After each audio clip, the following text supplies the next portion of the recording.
عالمی حالات، آپ اس کا تجزیہ اخباروں میں، اداریوں میں، اخباری اداروں میں، اداریوں میں، کالموں میں آپ پڑھ سن رہے ہیں۔ لیکن بھائیو، سچی بات یہ ہے، ایمان والا کبھی بھی قوت کے بل بوتے پر، اسباب کے بل بوتے پر، اپنے ظاہری وسائل کے اعتبار سے نہ جنگ لڑتا ہے نہ جنگ جیتتا ہے۔ ایمان والوں کی جنگ نہ ظاہری اسباب کو مد نظر رکھ کے ہوا کرتی ہے، اور نہ ہی ان اسباب کے ذریعے مسلمانوں کو کبھی جیت ملی۔ وَمَن نَّصْرُ إِلَّا مِنْ عِنْدِ اللَّهِ، ایمان والوں کا توکل، بھروسہ بھی رب پر ہوتا ہے، مدد بھی وہی کرتا ہے، کامیابی بھی اسی کی طرف سے نصیب ہوتی ہے۔ آج ہم اس ضرب المثل کے مصداق ہیں جس کے بارے میں تھا نہ گھر کا رہا نہ گھاٹ کا۔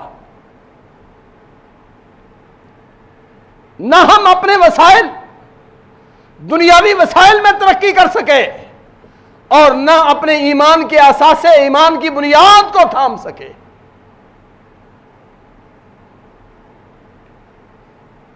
نہ ایمان کی قوت ہمارے پاس رہی، قوت ایمانی جو اصل سرمایہ تھا، نہ وہ ہمارے پاس رہا، اور نہ ظاہری اسباب اور قوت اس میں ہمارے اندر کوئی کمال کر دکھائے۔ اس لیے رونا اس بات پہ نہیں آتا کہ ہمارے ملک کے اندر دوسرے کیوں دخل اندازی کرتے ہیں، ہم اتنے کمزور کیوں ہو گئے ہیں، ہم ایسے کیوں ان کے ہاتھوں کا کھلونا بن گئے ہیں۔ افسوس اس بات پر ہے کہ سب کچھ ہمارے رب نے بیان کر دیا، مگر ہم اس کے اوپر عمل پیرا نہیں ہیں۔ ہمیں ہمارا چہرہ، ہمارا مستقبل، ہمارے خطرات اور ان خطرات سے تحفظ، سارا کچھ رب نے بیان کر دیا ہے، لیکن اس کے باوجود ہم ان کو چھوڑ کر اس کی طرف توجہ نہیں دیتے۔ رونا آتا ہے تو اس بات پر ہے، افسوس ہے تو اس بات پر ہے۔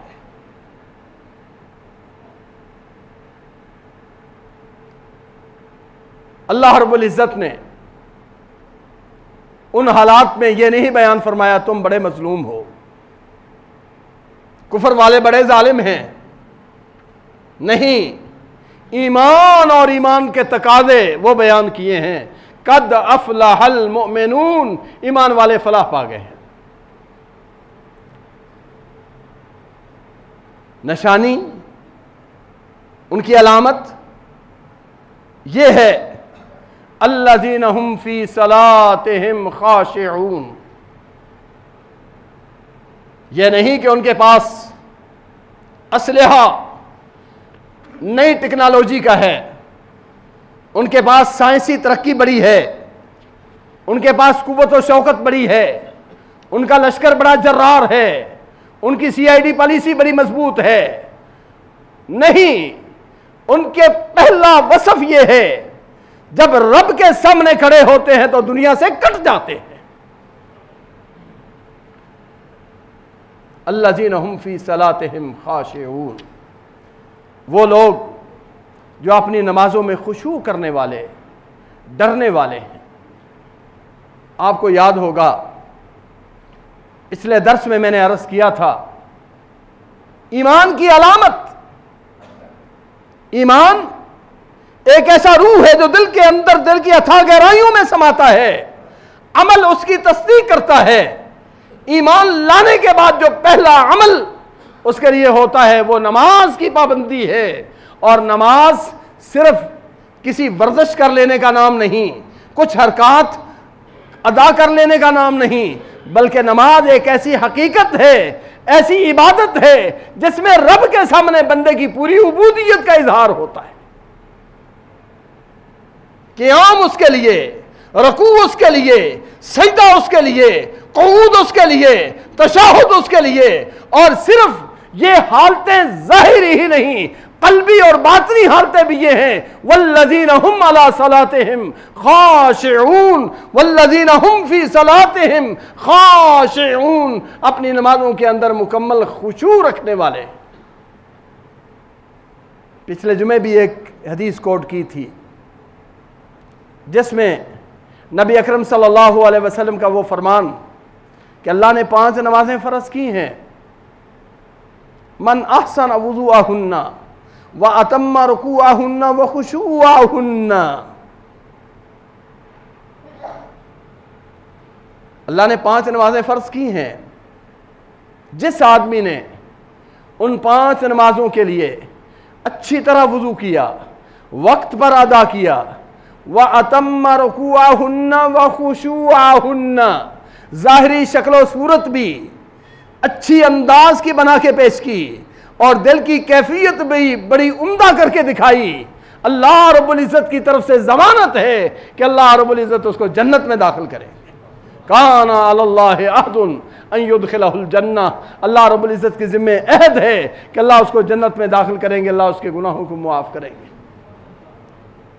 اتم رکوعہن وخشوعہن، اور یہاں بھی ایمان والے جن کی فلاح ہے، جن کی کامیابی ہے، ان کا وصف پہلا یہ بیان ہوا والذین ہم فی صلاتہم خاشعون، جو اپنی نمازوں کے اندر خشوع رکھنے والے ہیں۔ خشوع کا معنی کیا ہے؟ خشوع کا معنی جسم کے اعتبار سے، حرکات کے اعتبار سے، سوچ کے اعتبار سے، فکر کے اعتبار سے اللہ رب العزت کے سامنے تواضع، عاجزی، ذہنی بھی، فکری بھی، جسمانی بھی، ظاہری بھی، باطنی بھی، اللہ کے سامنے انتہائی تواضع کا اظہار، یہ خشوع ہے نماز کا۔ اس کی تعبیر کرنے والوں نے کی، خشوع کا معنی بیان کرنے والوں نے معنی بیان کیا۔ کسی نے کہا جس میں نگاہیں نیچی رہیں، نگاہ نہ اٹھے۔ کسی نے کہا جس میں جسم فضول حرکات نہ کرے، ہاتھ پاؤں فضول حرکت نہ کریں، جس میں یہ بات کہ اس کا دل نماز میں حاضر رہے، کہیں اور خیالات میں نہ کھویا رہے۔ ساری تعبیریں ایک ہی چیز کی کہ انتہائی ظاہری اور باطنی رب کے سامنے تواضع کے اظہار کا نام خشوع ہے۔ اور سچی بات یہ ہے، یہ نماز کی روح ہے، یہ نماز کی روح ہے۔ جیسے روح کے بغیر کوئی جسم زندہ نہیں ہوتا، اسی طرح نماز کے خشوع کے بغیر نماز کا کوئی حال نہیں ہوتا، نماز کا کوئی اعتبار نہیں ہوتا۔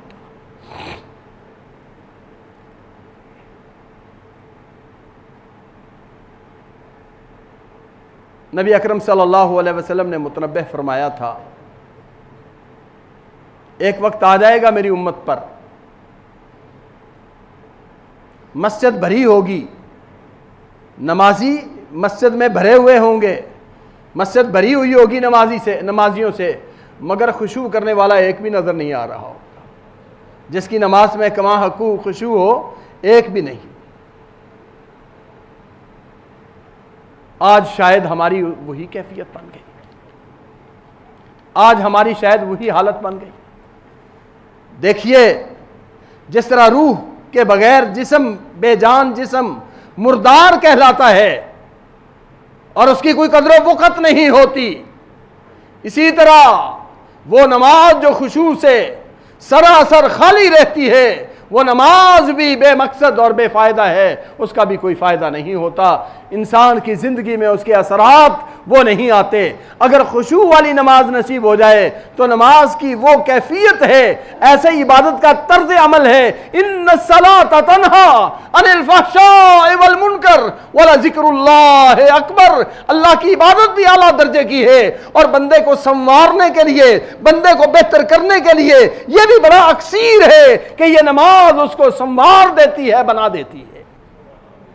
ایسا نکھار پیدا کر دیتی ہے، نماز پڑھنے سے بندے کے اندر ایسا نکھار پیدا ہو جاتا ہے، تنہا عن الفحشاء والمنکر، وہ فحاشی کی طرف، بے حیائی کی طرف، وہ برے کاموں کی طرف، وہ اللہ کی معصیت کی طرف آنکھ بھی نہیں اٹھا کے دیکھتا۔